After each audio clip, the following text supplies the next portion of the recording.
Sobrang napakahalaga ng salita ng Diyos na ito ay kailangang ibulay-bulay ng mga tao sa lahat ng mundo. Walang exemption, mayaman man o mahirap, kailangang makinig sa salita ng ating Diyos na Ama.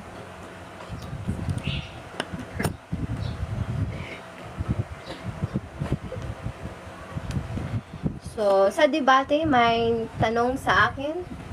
May mga salita po ba si Jesus na galing sa kanyang sarili lamang na ito'y kailangan natin tutuparin? Yan ang malaking katanungan kung talagang ang mga sinalita ni Jesucristo ay talagang nanggagaling sa kanyang personal na salita, personal na aral, or sa kanya ba talaga ang mga aral na iyon? So, para maging makatotohanan ang sagot ko, na wala ni isang salita, wala ni isang aral si Jesucristo. Para makatotohanan yung sagot ko, babasahin ko dito sa banal na kasulatan.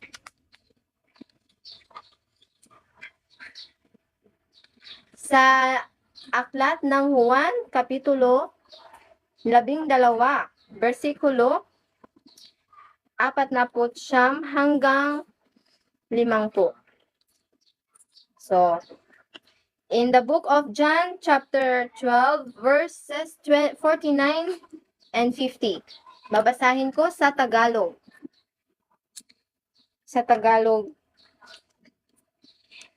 Sabi ni Jesucristo, "Hindi kasi ako nagsalita para sa sarili ko.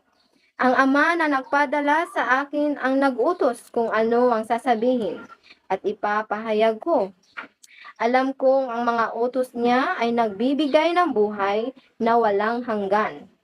Kaya ang sinasabi ko ay yung sinasabi ng aking Ama."